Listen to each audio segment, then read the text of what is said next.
Halo Book Lovers, Assalamualaikum warahmatullahi wabarakatuh. Selamat datang kembali di channel Bicara Buku bersama saya Bang Irwan, founder channel Bicara Buku dan metode membaca efektif Smart Reading 4.0. Teman-teman sekalian, hari ini saya akan kembali melanjutkan Ramadan Book Challenge yang akan mereview satu buku setiap hari selama bulan Ramadan. Meskipun saya sudah keteteran beberapa hari ya, ketinggalan 3 hari, tapi kita tetap optimis bahwa mudah-mudahan program ini bisa tetap sukses sampai di akhir Ramadan nanti insya Allah, dan saya bisa mereview 30 buku sebagaimana target saya. Teman-teman sekalian, saya sangat mengharapkan dukungan Anda, kolaborasi Anda untuk mensupport channel ini agar kita bisa bersama-sama membangun budaya literasi Indonesia. Karena channel ini diperuntukkan untuk Anda yang mencintai buku, menyukai buku, dan mudah-mudahan apa yang saya sajikan dalam bentuk review buku ini menjadi satu input, inspirasi kepada Anda untuk bisa lebih banyak lagi membaca buku-buku yang ada di sekitar kita. Nah, teman-teman sekalian, pada hari ini saya akan mereview sebuah buku yang berjudul Reward. Buku ini ditulis oleh Jason Fried dan David Heinemeier Hansson. Sulit menyebutkan karena beliau dari Denmark. Nah, teman-teman sekalian, menurut saya buku ini sangat inspiratif ya. Saya sendiri merasa sangat banyak mendapatkan pelajaran dari buku ini, teman-teman sekalian. Termasuk ketika saya mencoba untuk melihat bagaimana pertumbuhan channel Bicara Buku ini, ada beberapa pikiran-pikiran dari Jason Fried yang sangat membantu saya, menginspirasi saya, sehingga saya tetap meng-create konten-konten meskipun dengan berbagai keterbatasan. Nah, langsung saja teman-teman sekalian. Pertama, Jason Fried menjelaskan beberapa poin prinsip dari buku ini. Beliau mengatakan bahwa buku ini sebenarnya buku yang cocok untuk pebisnis kecil atau Anda yang terjebak dalam pekerjaan harian tetapi memiliki cita-cita untuk memiliki bisnis sendiri. Jadi teman-teman sekalian, buku ini adalah buku yang sangat cocok menjadi inspirasi Anda yang menginginkan untuk memiliki sebuah bisnis. Dan dalam konteks ini sebenarnya buku ini lebih cocok kepada yang memang ingin membangun bisnis yang dimulai dari bisnis kecil, bukan tipe bisnis yang sudah sangat besar. Kemudian Jason juga mengatakan bahwa meskipun di dalam buku ini dijelaskan beberapa poin tentang rencana, tetapi jangan terjebak pada rencana. Banyak orang yang tidak memulai bisnisnya karena selalu terbentur pada bagaimana merencanakan. Yang harus Anda lakukan, kata Jason di dalam buku ini, adalah putuskan kegiatan apa yang akan Anda lakukan pekan ini, dan bukan memutuskan apa yang akan Anda lakukan tahun ini, tetapi yang paling dekat, dan itulah yang biasanya akan memicu kita untuk memulai. Kemudian Jason juga mengatakan banggalah dengan target bisnis kecil. Jadi jangan sampai Anda berimajinasi terlalu tinggi, ingin memulai sebuah bisnis raksasa, tetapi Anda justru melupakan bahwa semua yang besar-besar yang ada sekarang pada dasarnya dimulai dari yang kecil-kecil. Amazon dimulai dari sebuah garasi. Microsoft juga dimulai dari sebuah garasi. Jadi teman-teman sekalian, semua yang besar yang Anda lihat sekarang pada dasarnya sebagian besar dimulai dari yang kecil. Karena itu kita tidak perlu pesimis dengan target kecil yang kita buat. Dan ada satu hal yang menjadi poin penekanan Jason juga, bahwa jangan sampai Anda terintimidasi dengan istilah entrepreneur. Jadi mulailah bisnis Anda meskipun skalanya kecil dan orang tidak menyebut Anda sebagai entrepreneur, bahkan Anda sendiri mungkin malu mengatakan entrepreneur. Tetapi ketahuilah, kata Jason, sesungguhnya istilah entrepreneur itu sudah usang, sudah kuno, ketinggalan zaman, dan yang sekarang perlu kita perkenalkan adalah pionir atau perintis. Jadi kita perlu membangun semangat untuk menjadi seorang pionir. Bagaimana seorang pionir itu?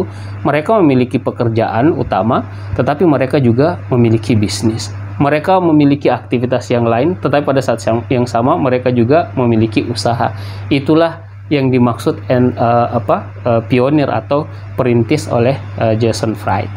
Nah, teman-teman sekalian, di dalam buku ini pada dasarnya meskipun sejak awal Jason mengatakan buku ini cocok untuk Anda yang ingin memulai bisnis, tetapi kontennya sendiri sebenarnya bukan hanya untuk Anda yang baru ingin memulai bisnis, tetapi juga kepada Anda yang sudah tenggelam di dalam dunia bisnis dan Anda membutuhkan mungkin inspirasi-inspirasi baru dari situasi stuck mungkin yang Anda rasakan atau tidak berkembang yang Anda rasakan.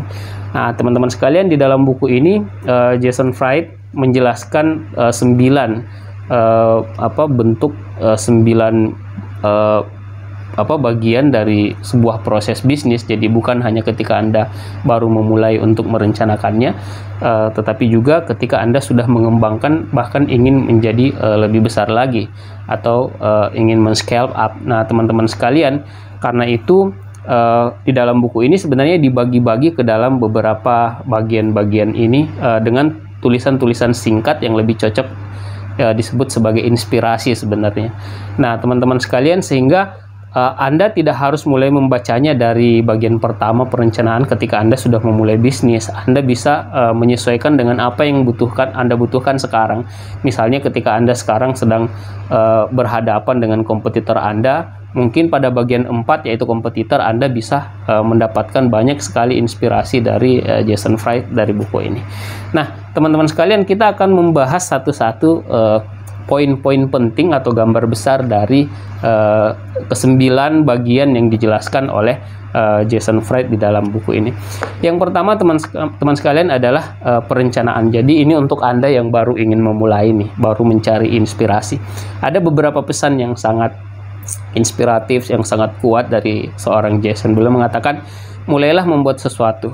Apapun yang ingin Anda ciptakan, faktor terpentingnya adalah memulai. Jadi banyak orang yang memiliki ide-ide brilian, ide-ide hebat, tetapi karena tidak pernah dimulai, mungkin dia memiliki ide itu sejak 3-4 tahun yang lalu, tetapi karena tidak pernah dimulai, akhirnya dia tidak mewujud menjadi sesuatu yang nyata. Justru kadang-kadang ide-ide brilian kita diimplementasikan atau dimulai oleh orang lain, dan mereka lah yang mendapatkan benefit dari ide tersebut. Jadi ide yang begitu berharga menurut Anda, belum tentu hanya Anda yang memikirkannya, boleh jadi juga orang lain memikirkannya. Yang kedua, teman-teman sekalian, kata Jason, buatlah sesuatu yang berguna untuk Anda. Setelah Anda menyelesaikan persoalan Anda sendiri, cahaya akan muncul. Jadi kalau Anda bertanya, apa yang harus saya jual? Produk apa yang harus saya buat? Salah satu caranya adalah dengan menyelesaikan persoalan Anda sendiri. Anda memberikan solusi dari masalah yang Anda hadapi. Dan di dalam buku-buku tentang tokoh-tokoh orang-orang sukses, ini adalah salah satu poin yang banyak kita temukan. Misalnya di dalam buku ini dijelaskan tentang Bill Bowerman, pendiri Nike. Pada dasarnya beliau memiliki tim lari yang membutuhkan sepatu yang cukup bagus untuk mereka gunakan, dan ternyata tidak ada produsen sepatu yang menyediakan itu. Karena itu beliau datang sendiri ke sebuah bengkel dan kemudian menuangkan karet berbentuk waffle pada alas dari sepatu-sepatu itu, dan itulah yang digunakan oleh timnya, dan ternyata itu solutif, itu berfungsi. Itulah ternyata yang kemudian membantu timnya untuk menang, dan justru itu menjadi sebuah produk yang di kemudian hari kita kenal sebagai Nike. Nah, teman-teman sekalian, jadi berawal dari sebuah kebutuhan kita sendiri yang kita selesaikan, dan kemudian ternyata banyak orang yang memiliki masalah yang sama, dan karena itu disinilah produk kita kemudian menemukan marketnya. Dan ada contoh lain juga pada cerita ini, misalnya seorang yang sekarang menguasai pasar stick drum juga mengalami hal yang sama. Pada suatu ketika dia membutuhkan sebuah stick yang berkualitas, dan dia tidak menemukan ada penyedia atau produsen yang menyediakan itu. Akhirnya dia buat sendiri, dan kemudian inilah yang menjadi solusi dari produk yang dia ciptakan. Dan banyak sekali teman-teman sekalian, kita bisa membaca misalnya para pendaki gunung yang membuat equipment untuk para pendaki gunung berawal dari kebutuhan-kebutuhan mereka. Kemudian Jason juga mengatakan yang Anda butuhkan lebih sedikit dari yang Anda kira. pendanaan dari luar adalah rencana Z. Nah, ini yang sering juga membuat orang akhirnya mentok dan tidak memulai satu usaha atau satu bisnis karena kita berpikir biayanya besar. Padahal boleh jadi tidak sebesar yang kita bayangkan. Kita ingin memulai sebuah toko misalnya, tetapi yang kita bayangkan semua hal yang berbiaya besar. Kita butuh tempat, butuh kantor dan alat-alat dan sebagainya. Padahal boleh jadi tidak sebesar itu. Mungkin kita masih memiliki kemampuan untuk mengadakannya, sehingga menurut Jason, hitunglah dengan cermat, dan apa yang tidak benar-benar Anda butuhkan tidak perlu Anda adakan. Anda harus memulainya dengan apa yang Anda miliki, dan karena itu pilihan terakhir untuk mencari investor dari luar adalah ya pilihan yang sebaiknya paling terakhir, atau pada pilihan huruf Z gitu ya, yang terakhir yang Anda bisa pilih. Kemudian juga pada bab perencanaan ini Jason juga mengatakan, ketika memulai usaha atau bisnis, janganlah terlalu massal. Kenapa? Karena semakin besar, makin sulit untuk mengubah arah, dan juga makin memiliki resiko yang sangat besar. Dan ketika Anda rugi misalnya, ruginya juga besar, dan ini bisa membuat Anda kolaps. Anda tidak harus sampai meninggalkan pekerjaan Anda yang sekarang untuk memulai sebuah usaha yang diawali dari usaha yang kecil. Nah, teman-teman sekalian, itu pada bagian pertama. Dan menurut saya inilah bagian yang paling banyak ya yang dijelaskan oleh Jason di dalam buku ini, karena memang ini sangat menginspirasi sekali. Masih ada beberapa tulisan yang kira-kira maknanya sama, teman-teman sekalian, bahwa sebenarnya tidak ada alasan bagi kita untuk tidak memulai. Kita bisa memulai dan kita harus memulai, dan jangan pernah memiliki alasan karena tidak punya waktu, karena kata Jason, pada dasarnya yang tidak ada bukan waktu, tetapi kita memang tidak memiliki kekuatan kemauan yang besar. Nah, yang kedua teman-teman sekalian, bagian kedua adalah perkembangan. Jadi ketika kita sudah memiliki bisnis, kita sudah memulai, kita sudah pada first step, selanjutnya adalah bagaimana kita mengembangkannya. Ada beberapa inspirasi dari Jason, beliau mengatakan, terimalah keterbatasan, itu membuat Anda bekerja secara kreatif dengan apa yang Anda punya. Jadi teman-teman sekalian, saya sebenarnya sangat terdorong sekali oleh prinsip ini, karena saya berpikir beberapa kendala yang membuat saya tidak bisa mereview buku sampai beberapa bulan adalah karena kendala tim, adalah karena kendala waktu, adalah karena kendala equipment, peralatan, dan sebagainya. Dan saya kemudian menemukan inspirasi ini dari Jason Fried, lalu kemudian saya memutuskan untuk melakukan review buku ini dengan menggunakan semua peralatan yang ada, dan saya melakukannya sendiri, mengambil videonya sendiri, membuat slide-nya sendiri, mengeditnya sendiri, menguploadnya sendiri, semua saya lakukan sendiri, dan ternyata bisa gitu. Jadi teman-teman sekalian, justru ketika kita memiliki keterbatasan itulah kita bahkan menjadi kreatif. Karena itu teman-teman sekalian, hentikan sekarang untuk mulai berpikir bahwa saya membutuhkan begitu banyak hal yang ideal untuk bisa memulai, untuk bisa berkembang. Yang harus Anda lakukan adalah gunakan semua yang Anda miliki, dan itulah yang akan melahirkan produk Anda, seterbatas apapun itu, tapi itulah yang menunjukkan bahwa Anda bersungguh-sungguh untuk meng-create sebuah produk. Nah, yang kedua, fokus pada inti produk Anda. Kata Jason, jika bisnis Anda bisa tetap berjalan tanpa hal itu, berarti itu bukan inti produk Anda. Nah, beliau mencontohkan tentang gerobak hotdog gitu ya, jualan hotdog gitu. Inti dari jualan hotdog adalah hotdognya sendiri. Jadi banyak orang tidak memulai karena dia tidak memiliki gerobak, dia tidak memiliki alat komunikasi, dia tidak memiliki alat penggorengan dan sebagainya gitu kan. Nah, padahal yang dibutuhkan sebenarnya intinya adalah hotdog itu sendiri. Jadi kalau misalnya Anda bisa tetap jualan hotdog tanpa gerobak, maka itu bukan bagian inti dari produk Anda. Karena ternyata ketika Anda bisa membuat hotdog misalnya, dan Anda memiliki bahan-bahannya, bahkan tanpa gerobak pun Anda bisa menjual, apalagi dengan konteks sekarang melalui fasilitas online, semua Anda bisa lakukan gitu ya. Jadi sederhananya begini teman-teman, cobalah kita lihat kembali bisnis kita. Mungkin bisnis kita itu core-nya atau epicentrumnya adalah sesuatu yang jauh lebih penting dari yang kita bayangkan bahwa kita membutuhkan itu gitu. Jadi ya misalnya seperti ketika Anda ingin membuat channel YouTube misalnya, sebenarnya yang Anda butuhkan adalah ya mungkin HP untuk mengambil video, dan tidak harus kamera mirrorless misalnya yang mahal dan Anda belum punya gitu kan. Anda butuh laptop untuk editing dan juga menguploadnya, Anda butuh wifi, dan mungkin hal-hal itu sebenarnya bisa Anda sediakan tanpa harus berpikir tentang kantor yang besar yang dilengkapi dengan fasilitas wifi yang lancar, kemudian dengan tim yang begitu komplit gitu kan. Nah, jadi teman-teman sekalian, hentikanlah berpikir yang ideal seperti itu, tapi gunakanlah semua keterbatasan Anda itu dan juga fokus kepada inti produknya.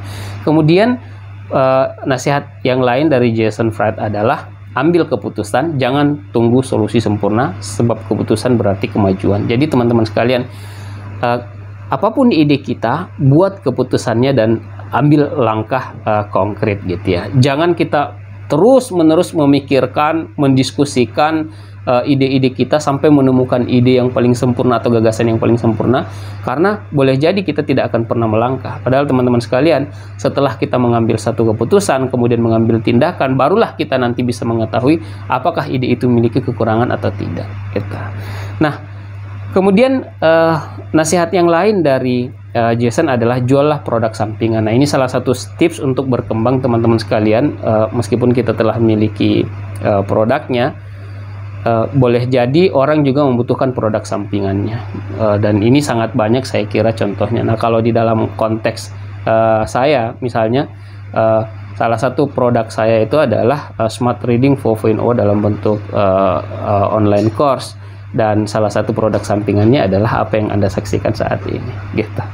Nah, kemudian teman-teman sekalian, pada bagian 3 Jason menjelaskan tentang produktivitas. Jadi kalau Anda sudah punya bisnis tapi Anda masih merasa terhambat dengan pengaturan waktu, masalah produktivitas, ini ada beberapa tips dari Jason. Yang pertama, interupsi adalah musuh produktivitas. Jika pikiran Anda fokus pada pekerjaan, akan banyak yang bisa diselesaikan. Jadi teman-teman sekalian, berhati-hatilah terhadap interupsi, terutama hal-hal yang tidak penting, membuka sosial media, kemudian mengecek WhatsApp, kemudian bermain Facebook dan sebagainya, yang pada dasarnya Anda gunakan pada waktu-waktu produktif. Ini akan sangat banyak mendistraksi dan membuat pekerjaan Anda terbengkalai.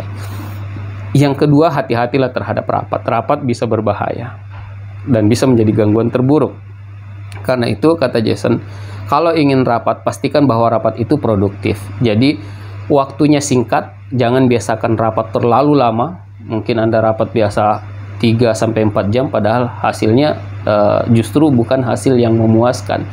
Jadi yang Anda butuhkan adalah rapat yang efektif, waktunya singkat saja, orangnya juga sedikit, tetapi agendanya harus jelas. Kita memanfaatkan semua teknologi yang ada, bahan-bahan sudah dikirim sebelum kita misalnya pertemuan, dan yang tak kalah penting adalah kalau bisa, rapatlah di tempat masalah itu berada, jadi Anda bisa langsung mengambil decision pada saat itu. Efektif, cepat, dan tepat sasaran. Itu yang diinginkan oleh Jason. Jadi jangan biarkan kita terbiasa dengan terus-menerus rapat, karena teman-teman sekalian, rapat itu bukan kinerja pada dasarnya, bukan progres. Itu adalah cara kita untuk menyelesaikan satu permasalahan, tetapi permasalahannya sendiri tidak selesai dengan rapat, tetapi selesai ketika kita melakukan action atau tindakan. Kemudian jangan jadi pahlawan, berhenti dan istirahatlah, pastikan tidur Anda cukup. Ini penting sekali teman-teman sekalian. Jadi Jason justru tidak mengapresiasi orang yang workaholic, yang tidak memberikan waktu untuk istirahat bagi dirinya, bahkan mengurangi waktu tidurnya. Karena menurut Jason, justru jauh lebih banyak problem yang muncul ketika kita tidak fokus karena kurangnya waktu istirahat. Kita mudah emosi, kita cepat lelah, kita tidak bisa mengambil keputusan secara jernih hanya karena kita kurang istirahat. Jadi jangan sampai Anda workaholic dan kemudian membuat produktivitas Anda terganggu. Padahal Anda berpikir mungkin menyelesaikan banyak pekerjaan, padahal tidak, Anda menyimpan persoalan yang sangat banyak. Dan terakhir, pada produktivitas ini Jason mengatakan, semua yang besar-besar, entah itu daftar pekerjaan, kemudian persoalan-persoalan, dan juga keputusan-keputusan yang Anda anggap besar, pecahlah menjadi hal-hal kecil. Ini kalau ada 100 daftar, pecahlah menjadi kecil-kecil, menjadi mungkin 10, sehingga Anda bisa eksekusi. Karena begitu Anda melihat terlalu banyak daftar pekerjaan, terlalu banyak masalah, terlalu besar keputusan yang Anda harus ambil, itu akan membuat Anda justru sering tidak melakukan apa-apa. Tapi ketika Anda memecah-mecahnya, Anda kemudian bisa justru menyelesaikannya mulai dari hal-hal yang kecil tersebut. Nah, pada bagian keempat teman-teman sekalian, bagi Anda yang sudah eksis bisnisnya dan sekarang Anda berhadapan dengan kompetitor nih. Ini beberapa nasihat dari Jason. Yang pertama, dalam menghadapi kompetitor jangan menjiplak. Anda tidak akan bisa memimpin. Anda boleh terpengaruh tetapi jangan mencuri. Jadi teman-teman, ini prinsip bagi Jason begitu ya. Karena kalau Anda menjiplak, Anda tidak akan pernah melampaui pihak yang Anda jiplak itu. Jadi lebih baik Anda meng-create produk Anda sendiri dan dibandingkan dengan menjiplak apa yang dimiliki orang lain dan Anda membayangkan suatu saat Anda akan melampauinya. Tidak akan. Anda akan terus menjadi follower, Anda akan menjadi terus berada di belakangnya. Kemudian kunci produk Anda agar tidak dapat ditiru, yaitu dengan memberikan sentuhan unik pada cara berpikir Anda ke dalam produk yang Anda jual. Tidak bisa kita pungkiri teman-teman sekalian bahwa setelah kita punya produk, ya orang lain mungkin akan menirunya. That's okay, karena itu menurut dia cara untuk menguncinya adalah dengan memasukkan sesuatu yang benar-benar original dari diri kita, entah itu pikiran kita, karakter kita. Dan ini dicontohkan seperti Zappos gitu ya. Zappos salah satu keunggulannya adalah servisnya, dan ini berasal dari karakter, berasal dari filosofi yang mendalam dari pendiri Zappos, memang yang selalu mengutamakan servis. Dan orang mungkin bisa menjual berbagai produk pakaian, produk sepatu dan sebagainya, tetapi tidak akan mampu mengalahkan apa yang dimiliki Zappos di dalam layanan. Nah, itu yang dimaksud dengan memasukkan sesuatu yang tidak bisa ditiru oleh orang lain pada produk Anda. Kemudian pilih arena tempur Anda. Misalnya Dunkin Donuts mendeklar dirinya sebagai anti Starbucks gitu. Jadi dia betul-betul mencari kompetitor dan kemudian membuat state bahwa dia menjadi lawan atau antitesis dari produk ini. Itu akan membuat kita memiliki pengikut sendiri gitu. Kemudian jangan fokus kepada kompetitor, fokuslah kepada diri sendiri. Nah, teman-teman sekalian, daripada Anda terus-menerus menengok, melihat apa yang dilakukan kompetitor Anda, lebih baik Anda berpikir apa yang harus Anda kembangkan pada produk Anda, sehingga identitas produk Anda betul-betul original dan tidak terus terpengaruh oleh perubahan-perubahan yang dilakukan oleh kompetitor Anda. Nah, bagian kelima teman-teman sekalian adalah evolusi, yaitu bagaimana perubahan-perubahan produk yang kita jual. Nah, ini juga adalah sebuah tantangan, dan Jason mengatakan jadilah seperti koki, berani mengatakan tidak.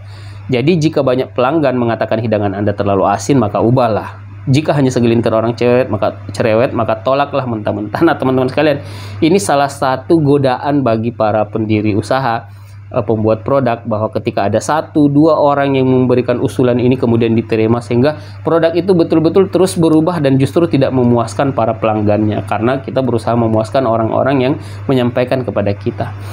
Nah, sehingga Jason mengatakan setia dengan satu tipe pelanggan dibanding pelanggan individual yang kebutuhannya berubah-ubah itu jauh lebih baik. Jadi tidak apa-apa kita menolak, katakan tidak kepada semua masukan itu, karena kita telah memiliki segmented market sendiri yang mungkin belum tentu cocok dengan apa yang diusulkan oleh pelanggan kita tadi. Sekedar masukan boleh, tapi untuk mengikutinya kita harus berani mengatakan tidak.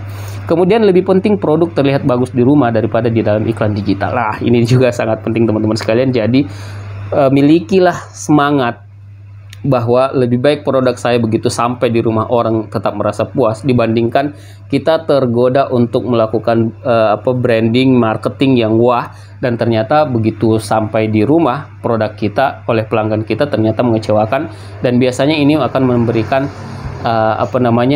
penilaian yang justru sangat buruk, dan itu bisa menyebar di sosial media. Yang keenam teman-teman sekalian, terkait promosi. Nah, ini penting juga nih. Jadi kata Jason, saat baru memulai, manfaatkanlah situasi bahwa tak ada yang tahu siapa Anda sekarang. Teruslah mengutak-atik, uji ide-ide acak, sekarang waktunya mengambil risiko tanpa mempermalukan diri. Jadi kelebihannya kita memiliki bisnis yang kecil, kita belum dikenal, adalah karena kita ini tidak memiliki beban. Kita bisa mengotak-atik dan mengambil risiko, dan ketika kita gagal, orang juga belum mengenal kita, begitu kan? Berbeda ketika Anda mulai tiba-tiba membesar, sudah besar, dan Anda kemudian baru ingin melakukan berbagai uji coba, begitu Anda salah, itu menjatuhkan reputasi Anda. Kemudian di dalam promosi juga kata Jason, tariklah para pendengar atau audiens, bukan penggemar. Kenapa? Bedanya adalah para penggemar mungkin menyukai Anda, tetapi para audiens memberikan respon balik kepada Anda, sehingga Anda tidak perlu membeli perhatian mereka dengan berbagai biaya, karena mereka lah yang akan memberikannya. Jadi teman-teman sekalian, berinteraksilah dengan audiens Anda, buatlah komunitas, buatlah komunikasi dua arah yang membuat orang bisa memberikan masukan-masukan terhadap ide-ide Anda, dan Anda bisa terus melakukan perbaikan begitu. Jadi jangan sampai kita hanya merasa bahwa produk kita lah yang terbaik, sementara kita tidak mendengarkan apa yang menjadi respon audiens kita. Dan semua hal adalah marketing di dalam sebuah bisnis, bukan hanya satu departemen. Ini juga kaitannya dengan promosi, bahwa mulai dari front office sampai bagian produksi, mereka pada dasarnya akan berinteraksi dengan audiens, akan berinteraksi dengan customer. Karena itu mereka semua harus dibentuk memiliki kemampuan untuk mengkomunikasikan produk kita dengan baik, dan juga mendengarkan atau mendapatkan masukan dari apa yang dikatakan oleh para pelanggan, sehingga respon kemudian komplain dari pelanggan itu tidak hanya didengarkan oleh yang berada di front office, tetapi semua lini dari bisnis kita itu mendengarkan, dan itulah yang menjadi masukan kita untuk terus melakukan improvement. Nah, pada bagian ketujuh, rekrutmen, teman-teman sekalian. Nah, ini kalau sudah agak gede nih bisnis kita ya, kita sudah mulai kewalahan melakukannya sendiri, ya mungkin kita sudah berbicara rekrutmen.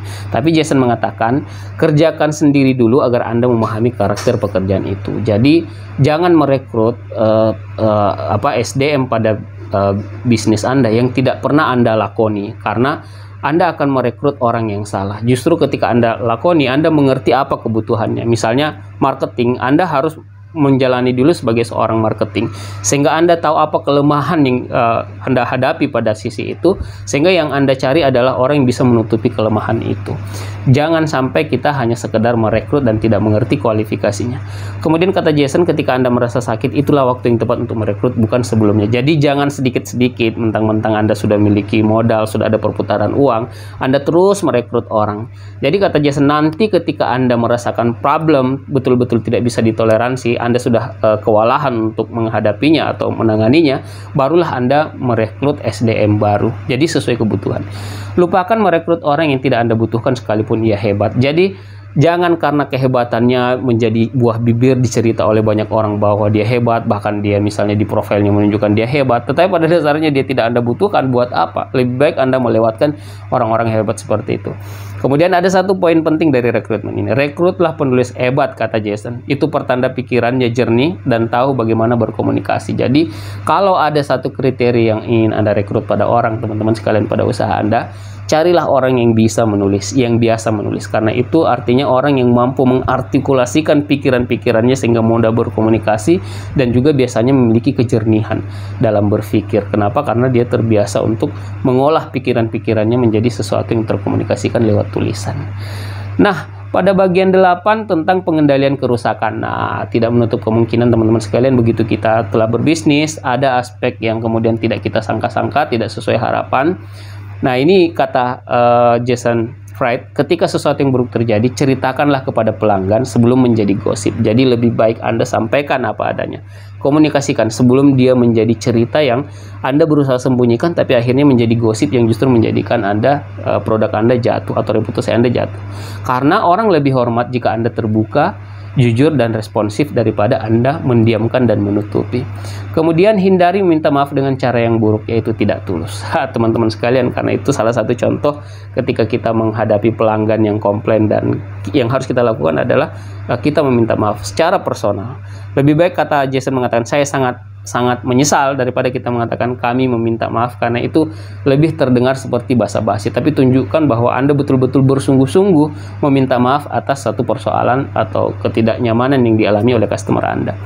Kemudian tempatkan setiap orang di garda depan agar mereka mendengar keluhan pelanggan. Jadi ya pastikan bahwa semua orang juga bisa berinteraksi dengan customer, sehingga keluhan-keluhan itu tidak hanya dirasakan oleh frontliner, tetapi juga mereka yang meng-create produk-produk. Nah, kemudian yang terakhir teman-teman sekalian, bagian ke-9, kultur perusahaan. Nah, penting nggak sih kultur perusahaan itu ketika kita sudah membangun bisnis? Ya, ini kata Jason bahwa kultur itu tidak diciptakan, tidak bisa kita create. Ia merupakan efek samping dari perilaku yang konsisten. Jadi Anda tidak bisa merekayasa kultur sebagaimana yang sering kita dengarkan dari organisasi-organisasi bahwa kita harus merekayasa kultur kita, karena ternyata itu adalah efek samping dari perilaku yang konsisten. Jadi apa perilaku kita, maka itulah yang akan menjadi kultur kita. Nah, teman-teman sekalian, Di dalam kultur perusahaan ini juga salah satu hal yang sangat penting adalah bagaimana kita membuat keputusan-keputusan tentang aturan-aturan perusahaan. Karena itu, kata Jason, keputusan itu bersifat sementara. Jika situasi berubah, keputusan pun bisa berubah. Jadi jangan selalu membuat keputusan yang akan berlaku dalam jangka panjang. Karena situasi itu fleksibel, dan karena itu kita harus memastikan bahwa salah satu karakter organisasi kita adalah fleksibilitas. Kemudian dalam melihat karyawan, lihatlah karyawan itu bukan sebagai ABG, anak baru gede yang segala sesuatunya butuh izin. Kita membuat begitu kaku aturan-aturan sehingga bahkan ketika bekerja harus melihat ponsel pun harus ada aturannya. Itu tidak akan bekerja, kata Jason Fried. Karena itu yang harus Anda berikan adalah berikan mereka kepercayaan kepada karyawan-karyawan Anda. Buat mereka merasa bahwa Anda percaya kepada mereka. Kemudian jangan berlebihan membuat peraturan hanya karena kehilafan individual yang bisa diperbaiki. Jadi hanya karena ada seseorang yang datang terlambat, kemudian kita membuat dan memperketat aturan tentang kedatangan misalnya. Padahal boleh jadi persoalan itu bisa kita selesaikan ketika kita menyampaikan langsung kepada orang itu. Jadi teman-teman sekalian, dalam hal kultur ini sebenarnya banyak hal tidak penting yang sering dilakukan oleh orang yang membuat organisasinya itu justru semakin kaku, tidak agile, dan membuatnya sulit untuk berkomunikasi secara internal, dan bahkan terjadi distrust di dalamnya gitu. Orang merasa tidak nyaman.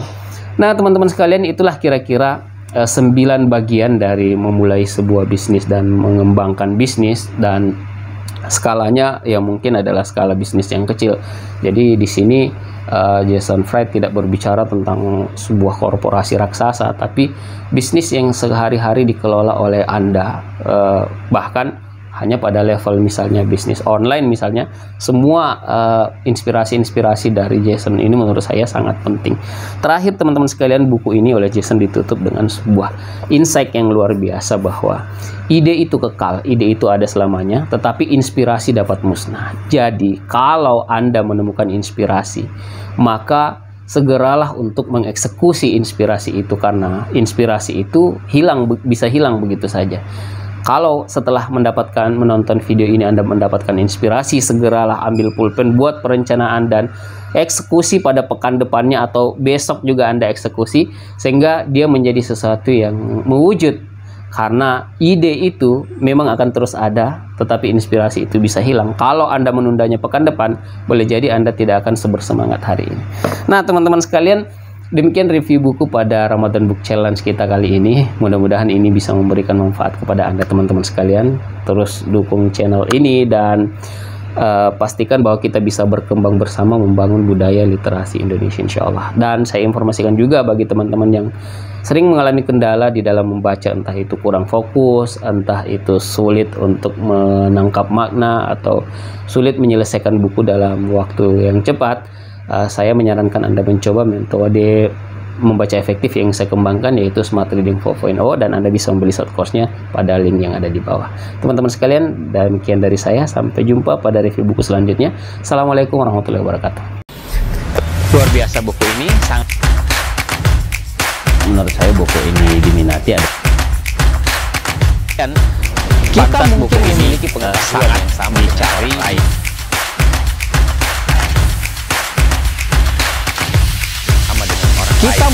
kita mungkin berada dalam lingkungan yang orang lain.